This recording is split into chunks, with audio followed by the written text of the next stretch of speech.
great. Anywhere you want. Yes. How is everybody today? Yeah, their kids, so that was like very enthusiastic. Yes, I was told that backstage that Finns don't speak very much. Is this true? Yes. Okay. There was your answer.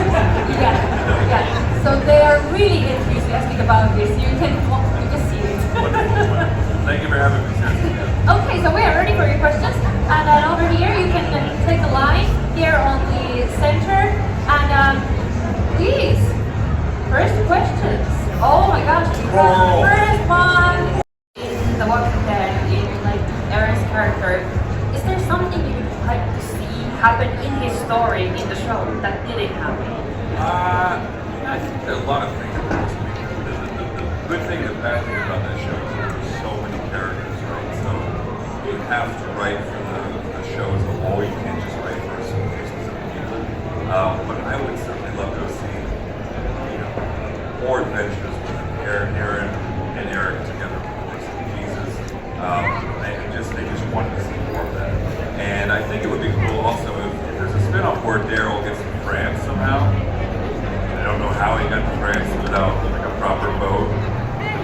This doesn't make any sense to me. But if he can get to France, then surely Aaron can go down to South America. And I think that's all landlocked, right? We can go from Virginia down into like Peru. I think it would be really cool to see some of the fighters going down into South America and fighting out there. That'd be cool. Yeah. Thank you. Let's hear the Carl outfit. Come on, it's amazing. They're warming up. Yeah. Hello, my name's Kai. Hello. What was the most emotionally difficult scene Definitely the Negan lineup, I would say. And for those that haven't seen that far, that was 7 years ago, so I don't know. That's a spoiler that you probably should have heard about already. But yeah, I mean, it was tough because you had to imagine your head getting knocked in, or the person next to you getting knocked in, and when you have to summon that many tears over and over again for like we shot season 6, episode 16.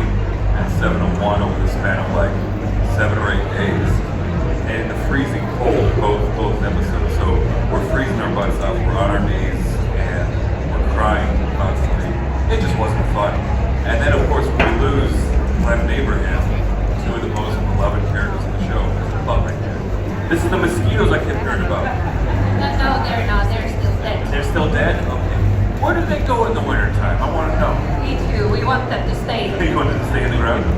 Yeah, but I would say that was by far the hardest. Thank you. That one won't bite. They won't? It is gnats. I'm here too. Thank you so much. Yeah, no worries. No way. I'm a biologist, so I can answer. Oh, actually, so we just had a discussion in the green room. I heard that, I think it's Harvard, is trying to reintroduce 750 million mosquitoes that are male, I believe, because only female mosquitoes, Yes. ones that feed on blood, Yes. male, like feed on nectar. Yeah. So do you think this is possible? Is it bad? I mean, you have to pay God and let mosquitoes or any other I mean, they are needed as food for birds. But are they though? Yeah, they are. They're an important part of the ecosystem. But yeah, it's only the females, and I mean, they die after they lay their eggs in water. So as long as you keep like the small water flows away, they shouldn't be a problem. Okay. Yeah. But I not just stealing our facts, I wanted to ask you a question too. So you're known for both impressions and acting. How do you approach creating a role that's not just based on impressions rather than based on like you as an artist? I think they're kind of one and the same, honestly, because if I'm doing an impression of, like, say, Harrison Ford, I have to get into the mind space of what Harrison would do and see how he would react to seeing Chewbacca walking by and telling a dumb joke, whatever. You have to really treat every impression like you would a normal character, But I really like to do a lot of really unique, like, backstory work on it. Like for Aaron, my partner Eric Jordan Woods Robinson, he and I created a 20-year backstory on how they met, you know, when they fell in love and all this, and it was very involved. It was probably more involved than needed, but we created this huge backstory of how they met in the Peace Corps. They were in Africa doing all this work for the NGO, and I think it helps. It shows a lot more at the work when you can actually put that history in character. If you just show up and be like, I memorized my lines and I'm going to say them like this, it's going to look bad. It's not going to have the same weight. So I never want to be a lazy actor when it comes to my impressions over the character. So it doesn't matter what it is, you still put in the work for it. Thank you. Thank you for that mosquito. That's awesome. Thank you. Hi, my name's Jamie. I was wondering what if you had any favorite moments like over the set of Roolistaan? Ooh, there are a lot, but I think there was one. Did everyone see last season's show? Okay, I won't. It's not a big spoiler, but there's an episode where we filmed it in a Renaissance fair, and I don't know if Ren fairs are big Sweden or Finland. Are they not so much? Okay. Well, they're real big in America. We love pretending that we're knights and wizards and everything. We're nerds. But there was this episode where we shot it. Me, Jerry, Lydia, and Elijah. We were in this Renaissance fair that actually exists outside of Atlanta, and we had all been there on our own years prior for fun. And so to get to walk into one of the places that we used to go all the time and just for funsies was a really cool experience. And that was neat, but also I would say like the Russian roulette episode with Father Gabriel, where he and I have to play Russian roulette for the psycho who wants to kill us. That was one of the most fun episodes I've ever shot. I have to agree with you. That was quite fun to watch. That was great. Thank you. Thank you. Thank you. Hi, my name is Yanni, and my question is related to the animated series of Invincible. So you have voiced multiple characters, but were there any character that you felt emotionally connected to? Ooh, that's a great question. Immortal's my guy, even though he gets a lot of hate online because he keeps getting beaten by Coach Mines. I really think it's interesting when you look at a character like Dracula or like the Immortal who's lived for literally thousands of years. The pain and the sadness that must come with that kind of a lifestyle, where everyone you've ever loved and cared about has died around you. Like when I was a kid, I really liked Highlander, the TV show and the movie. I don't know. Anyone know Highlander? Yeah. Oh, awesome. Okay, great. Yeah, one of my favorite shows and movies of my childhood. And I really think about like what it would feel like to know that everyone around you is going to die and you might still be alive in another 200 or 300 years.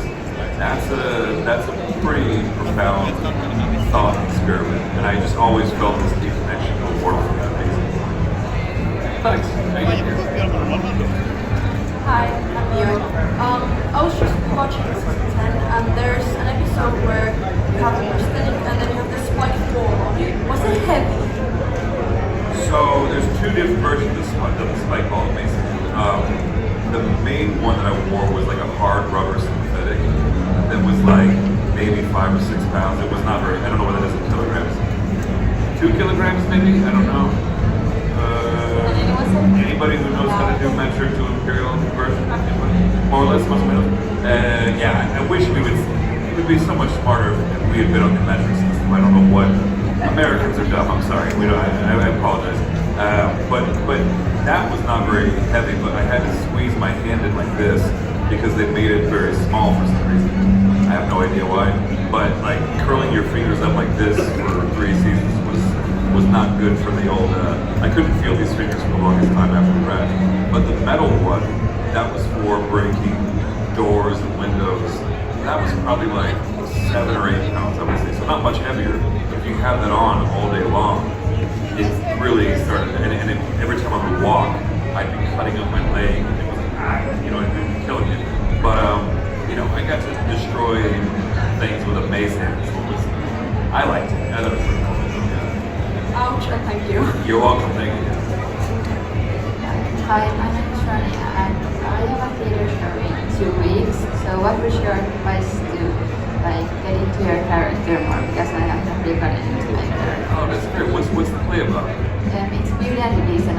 Gaston. You're Gaston? Wow! Do you do the singing? Yeah. Wow. So I would say if you're Gaston, then like you have to definitely put your shoulders back. You have to pretend like you're the most interesting person in the room. And you have to be the most confident person in the room. It's funny, as Disney villains go, he's kind of misunderstood. He's a jerk, right? But he's actually not a bad guy necessarily. He did some bad things, but like he's not like secretly plotting to like take over the world. He's just kind of a jerk, you know. So did he die at the end of that? I can't remember. He did die. Okay. Oh, he didn't die. He did die. Wait 1 second. I saw that movie like 30 years ago. I can't remember how it ends. But yeah, just have endless confidence and believe that you're the most important, amazing person in the room. I would say. Thank you. You're welcome. Good luck. And we hope your Gaston doesn't die. Yeah, exactly. Yeah, right. Hello again. Hello again. Good to see you. My name is Stian, as I said, and since your character Aaron ends up like a disabled person, did you do any research prior to that? And if so, what did you do to get into the disability part of the character? I talked to a lot of people about who were missing appendages and did a lot of research online. The thing that I found most interesting was the idea of phantom limbs, where even though you might be missing a limb or whatever, you can still feel your fingers moving, you can feel your toes moving. And so I tried to, as best I could, put that into the character. Some of this stuff got seen, some of it did not. But there's even a great scene after Lydia, sorry, this is a spoiler. It's been off the air for a few years, so I hope it's not too bad, but like, Lydia loses, it's fine. Lydia loses her arm in like the last episode of the show. Sorry. But I go to her and I say, you know, just so you know, you might still feel it from time to time, because those nerve endings, even if they're disconnected or severed, they still have a life of their own. And I thought it was fascinating. I think that's the pain that he's felt after losing all the most important people in his life. You know, Glenn and Abraham and Jesus and Sasha and Eric, of course. There's still pain there. Even if they're not around him all the time, he still feels the weight of their loss in a big way. And I try to put that in there as much as possible. Thank you very much. Thank you very much. Safe travels back, by the way. And also, this gentleman just celebrated his 7th anniversary with his lovely wife over here. Wow. Let's give it up. Yeah. They came here for this, for their 7th anniversary. Wow. Amazing. Congratulations. Congrats. Of course. They celebrated at the top of the what do you call it? The Ferris wheel. Ferris wheel? Yes. So, yeah. Hello, my name is Henrik. I wanted to ask you not about Walking Dead, but rather your role in the Avengers movies. Maybe a two-part question. First, how did it come to be? Was it a rigorous process, and how was it for you to fill in the role of Red Skull after Hugo leaving? And secondly, if you would have been able to pick any character to fill in, who would it be? Would you still choose Red Skull? Do you have some sort of connection there, or which character would you choose if you had the choice? I almost promised that there won't be any tough questions, but I think this one is a very good question. So, to be perfectly honest, they reached out to my manager at halfway to the end of season 7 of The Walking Dead, and they asked if I did a Hugo Weaving impression. And I said, well, Hugo's Australian, but he rarely ever plays in Aussie. He usually plays British people or Americans, like The Matrix with Agent Smith. I said, what kind of Hugo Weaving are we talking about? And they said, well, we're thinking like a German Hugo Weaving. I said, oh, like Red Skull? And they're like, no, we can't really say what it is. We know it was for Disney, but they didn't say what it was. So they sent over a little clip, and of course it was from Captain America: First Avenger. And I worked on it for a few days, sent off the audition, didn't make anything of it for like a month. And then I flew from Atlanta to LA, which is on the opposite side of America. We had just finished filming season 7 minutes, and I was in the cab home to to my place, and I got a call from my manager. She's like, "Hey, you booked that Hugo Weaving thing." I was like, "Oh, cool, right on. What is it for?" And she's like, "I don't know, but you're still in Atlanta, right?" I'm like, "No, I just head to LA. It's like a 6-hour flight, you know." She said, "Oh God, they need you there tomorrow morning at 8 a.m." I'm like, crap. Okay, so I told the taxi to go right back to the airport, booked the next flight out. It was like a red eye, so I got there at like 6 a.m. I think. And I got to the studio, which looked very similar to this. And there's, 100 people waiting for me. And they're like, "We gotta shave the beard off." I'm like, whoa, what is this? I thought it was a voiceover job. And they shaved the beard, they put me in a motion capture suit, and they're putting dots on my face. And it wasn't until that moment the makeup artist looked at me, he's like, "You don't know what we're doing here, do you?" He's like, "They haven't told me anything." He's like, "This is the new Avengers movies." And I was like, "Oh! I'm just, okay, I'll go to the bathroom." Like, and at that point I really started freaking out because I realized it wasn't just the voice, it was actually motion capture, the body too. But the Russo brothers were wonderful. They directed me as fast as they could. We had to do both films in one day. It was the second to last day of filming that whole production, and they worked on that for like a year, maybe a year and a half. So I got very lucky to kind of fill in for Hugo for those movies. I would love to play Red Skull again. I love that character. He's literally the oldest supervillain in Marvel history. He was created in 1939, genuinely to encourage young Allied soldiers to fight Nazis. So there's a lot of incredible history with that character. But if I could choose a character in the Marvel Universe to play, it would not be Red Skull. I always wanted to play Moon Knight. I really love Moon Knight because Moon Knight's crazy. He's out of his mind, right?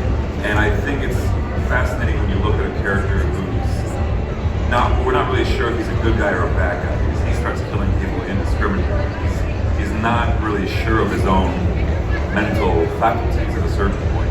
And I thought, what a great idea, Batman, Wolverine, all these guys, they're losing it at some point. If they're putting on that outfit and just start killing people left and right, they're doing some bad stuff, So I always thought Moon Knight was the most interesting character in that regard.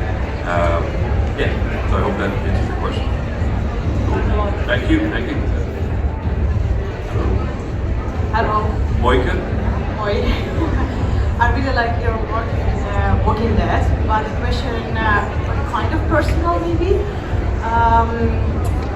In your journey into the acting profession, was it for some actors they always knew, you were in childhood, you understood, I want to do that, or was it you saw the movie or read something or some theater stage and you was like, oh, that's what I want to do?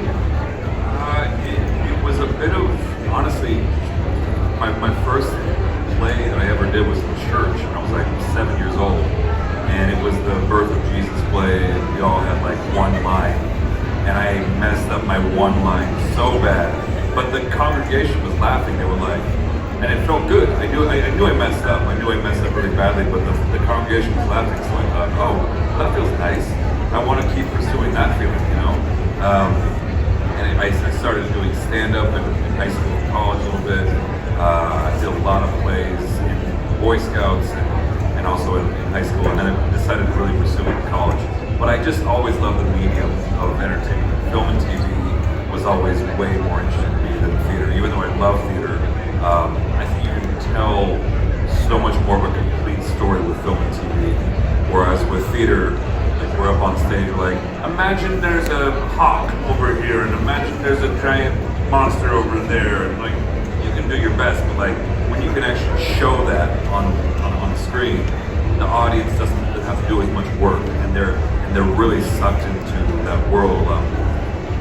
So that's why I really wanted to pursue film and TV, but it really wasn't until The Walking Dead that I really felt like I'd made it.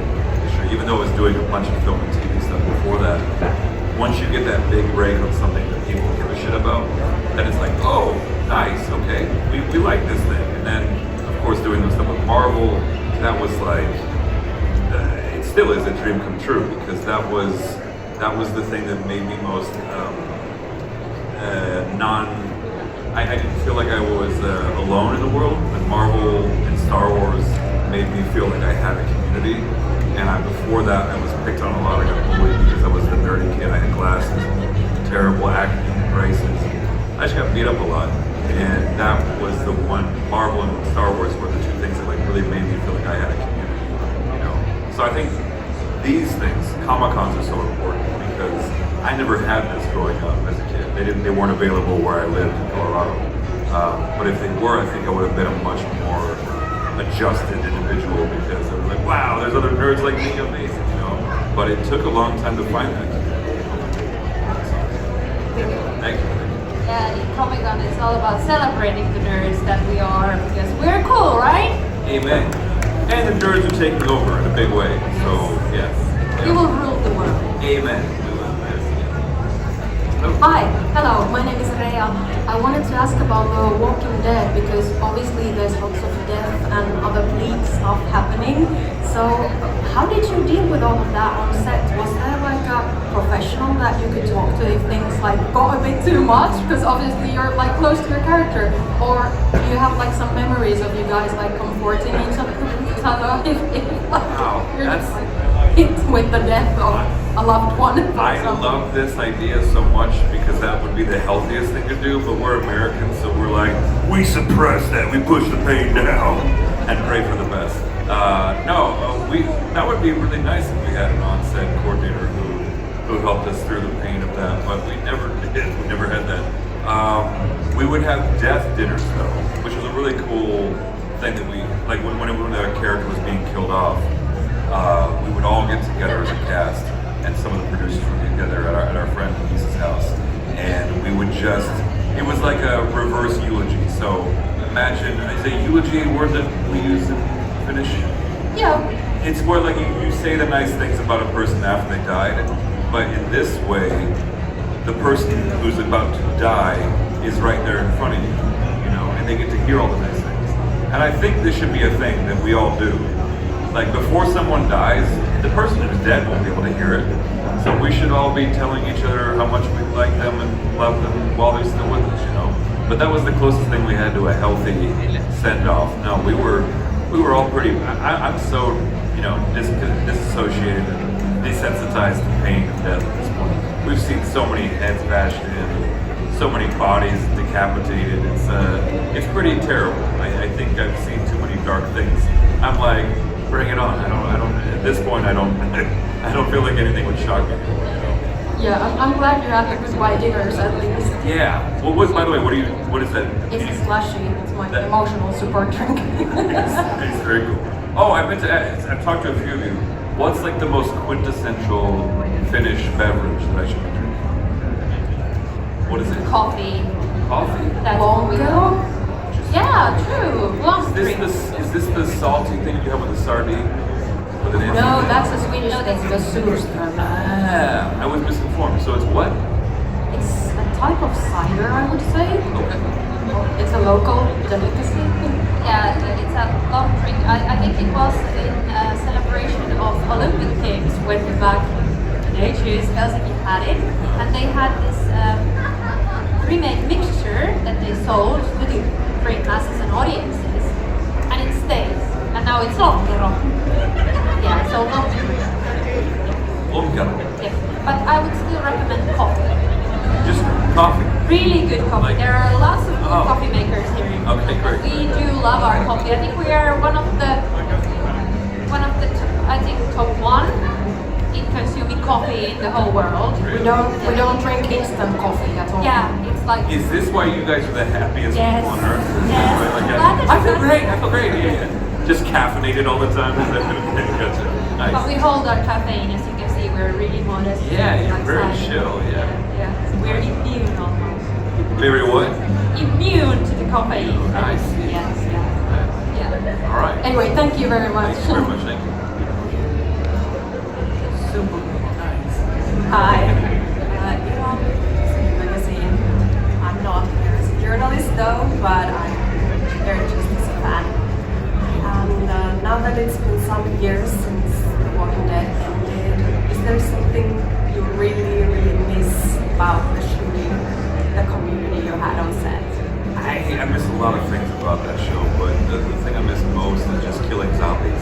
I mean, I know it sounds ridiculous, but like, there's something so satisfying about stabbing a thing in the head, or using my mace hand and smashing a face in. I know that sounds ridiculous, but it's like, it was cathartic. It was like a stress relief, you know?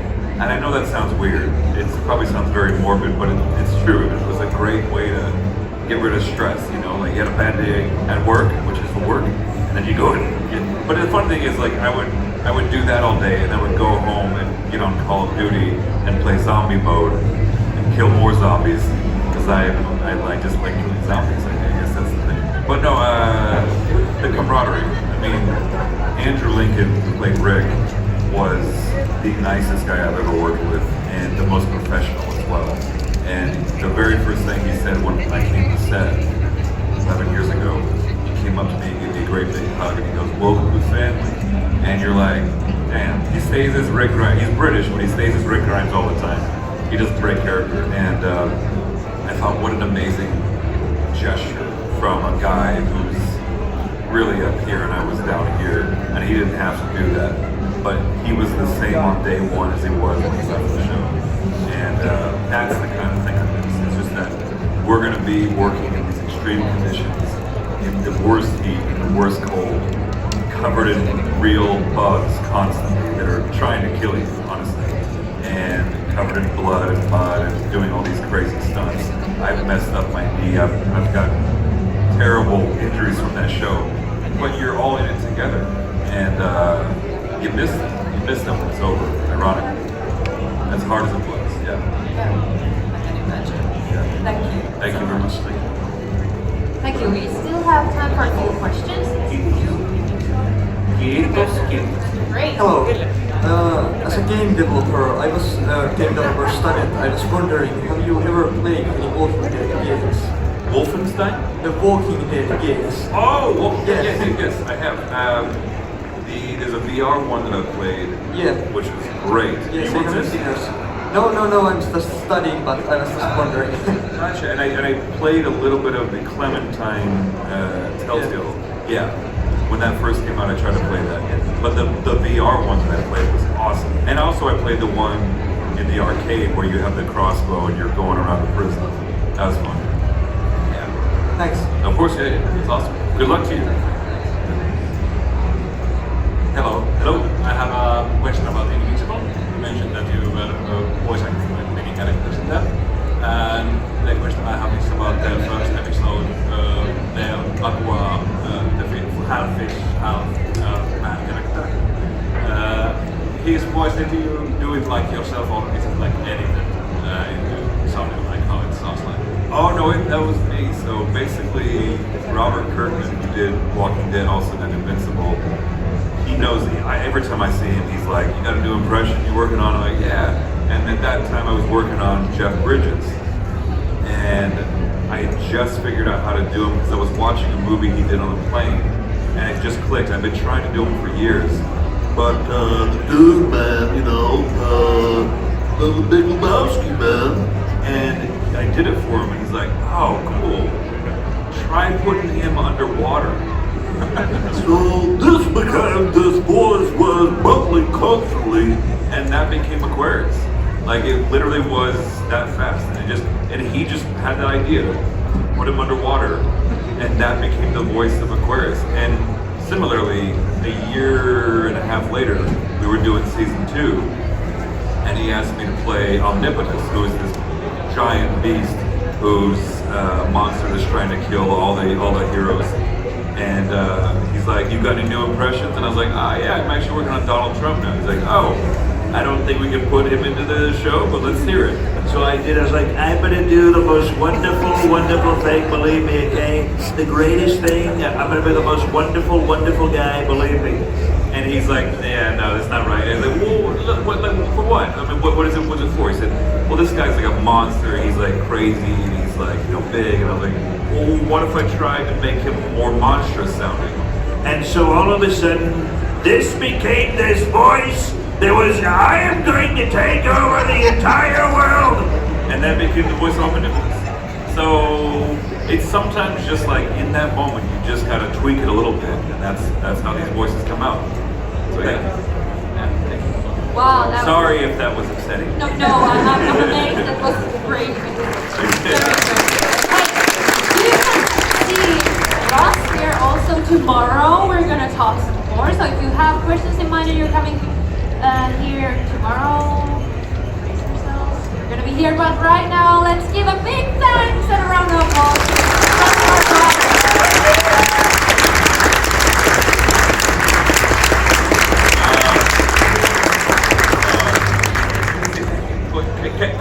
Kiitos, sorry. I'm sorry.